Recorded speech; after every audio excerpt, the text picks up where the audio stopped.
નમસ્કાર, હું છું પ્રિયા અને તમે જોઈ રહ્યા છો જનતા કી જાણકારી ન્યૂઝ। નજર કરીએ આજના સમાચાર ઉપર। રાજકોટ જામનગર હાઈવે પર મોટા રામપર ગામે ગૌશાળા પાસે અકસ્માતને નોતરે તેવા પડ્યા ખાડા।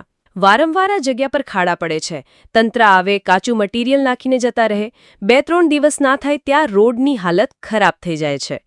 એક બાજુ ટોલ ટેક્સમાં વધારો થતો રહે છે, તે છતાંય સામે રોડ રસ્તા સારા બનાવવામાં કે સમારકામ કરવામાં કચાશ રાખી દે છે। રાત્રિના સમય દરમિયાન કોઈ નાના કે મોટા વાહન ત્યાંથી પસાર થાય ને દેખાય નહીં તો અકસ્માત સર્જી શકે છે। એક તરફ સરકાર હેલ્મેટનો કાયદો કડક કરી રહી છે તો બીજી તરફ રોડ રસ્તા ખરાબ છે।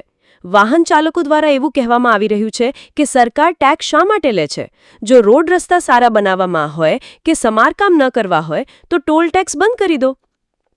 વાહન ચાલકો દ્વારા જણાવવામાં આવી રહ્યું છે કે અમારા વાહનોમાં નુકસાન પહોંચે છે તેમજ હાડકાના મણકા નોખા પડી જાય એવડા મોટા ખાડા પડેલ છે। આ બાબત પરથી એવું લાગી રહ્યું છે કે તંત્ર હજી સૂતેલું દેખાય છે।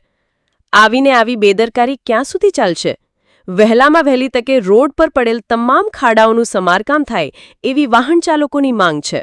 રિપોર્ટર નિખિલ ભોજાની। રોડે ઉપર 2-2 ફૂટના ખાડા પડ્યા છે। અમે કોઈ સરકાર ધ્યાન રાખતી નથી। અમે કોઈ વ્હીકલ આવે અમે પડી જાય, કોઈ અકસ્માત કોઈ ઘટના થઈ જાય તો કોણ ચાલુ થશે? કેટલા વર્ષથી ખાડા પડેલા છે? 2 વર્ષથી સરકાર કઈ જોતોય નથી રોડ સામે। આનું સમારકામ થયેલું છે કે નથી થયેલું? આનું સમારકામ થયેલું છે કે નથી થયેલું? નથી થયેલું। નાના વાહન વાળો કોઈ અકસ્માત ભોગ બની જાય તો શું કરવાનું? રાખતી નથી। એક બાજુ કે હેલ્મેટ વગેરેને ધ્યાન રાખો ગવર્મેન્ટ, અહીંયા રોડ અમે કંઈ જોતા નથી યાર। અને સરકાર ગાડીનો ટેક્સ લે, રોડનો ટેક્સ લે।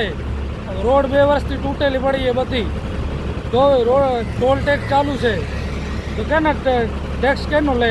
અમે ખબર પડતી નથી કંઈ, અમે હેરાન થઈ ગયા। કોઈ રોડ સારો કરતી નથી ગવર્મેન્ટ। મને અકલ એમ નથી કે